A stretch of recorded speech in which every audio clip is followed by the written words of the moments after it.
All right, so we're back and diving into some seriously heavy stuff this time. Yeah, you could say that.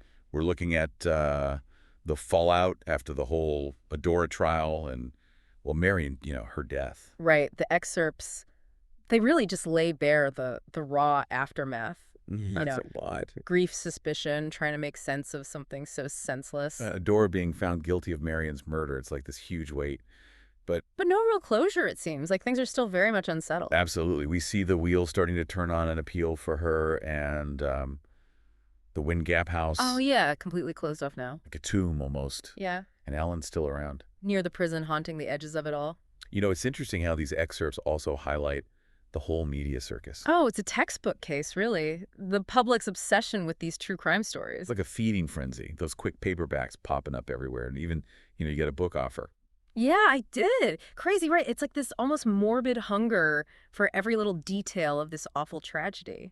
It makes you wonder, what does it say about us that we consume this stuff so readily? It's complicated, I think. There's curiosity for sure.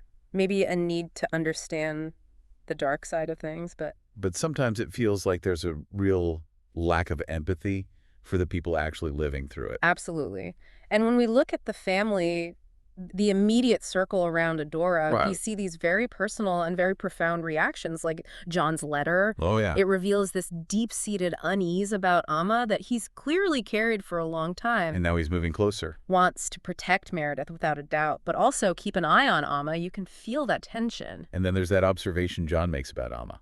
Oh, yeah. It's chilling. It's like she's playing with his grief, using it somehow. It's so reminiscent of Adora, isn't it? This way of twisting pain into a connection. Like a messed up form of intimacy. Exactly. And it goes back to what we were discussing before about Adora. Those seemingly caring gestures that were actually harmful. It's like a pattern repeating itself. More than that, it shows how deeply ingrained these manipulative tactics become. Almost a language passed down and amplified in Amma. And then there's Richard. He just up and leaves after seeing, your self-matter. Yeah, he was an outsider looking in, and what he witnessed, It was too much. the sheer toxicity of the whole situation, it just overwhelmed him. So we move on to Alma. Yeah. Now she's locked up. Right. And that description of your visit at the prison playground, it's just so jarring. Oh, it's completely unsettling. Swings, slides, barbed wire, young girls in prison garb. It's like this clash between childhood innocence and this harsh reality. It's incredibly disturbing. And Alma herself, she seems so different. The shaved head gives you this almost otherworldly look. Like an elf, but not in a good way. Right, ethereal but unsettling. And her hand clammy and cold when you Now, touched it. all these details point to someone profoundly changed.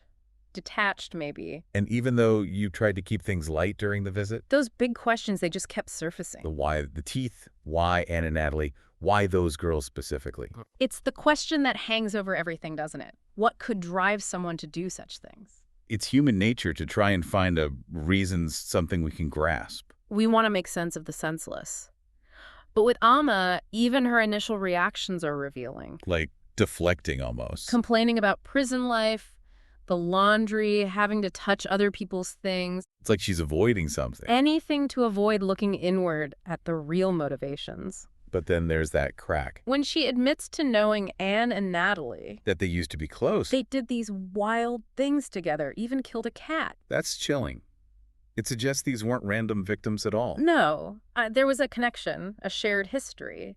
And then there's the turning point Amma describes. That shift in Adora's attention. It wasn't a gradual thing. It was sudden, and it devastated her. She felt like she was losing something precious, something that was hers. Their secrets, their bond, it was no longer private. And then the questions about Amma's illnesses. They threatened to expose her whole facade. And that detail about Anne biting someone, It seemed to really fixate Amma. it wasn't just the act itself, but the defiance of it. This breaking of an expected behavior. And then the teeth. They weren't taken out of pure brutality. They served a purpose in Amma's mind. So the dollhouse. It was Amma's ideal world. Everything perfect and controlled. And the teeth were part of that. In a twisted way, yes.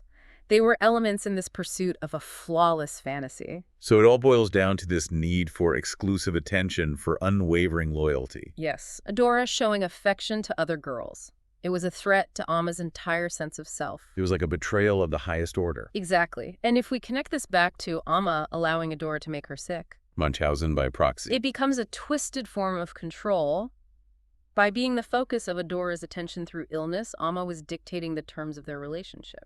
Demanding that exclusive, almost suffocating love. And the parallel to Lily Burke's murder with the suspicion that you favored her. It's the same pattern, isn't it? It is. This perceived slight, this fear of not being the sole object of affection. Leading to these extreme acts of violence. It's about maintaining that central position at any cost. And then there's Emma's own admission that she enjoyed hurting. Attributing it to being weaned on poison by Adora harm became a source of comfort, a learned behavior. It's just so disturbing. So after Emma's arrest, it sounds like Curry and Eileen were really there for you. They were a steady presence in all the chaos. Like those salt and pepper shakers you mentioned. Always there, solid, reliable.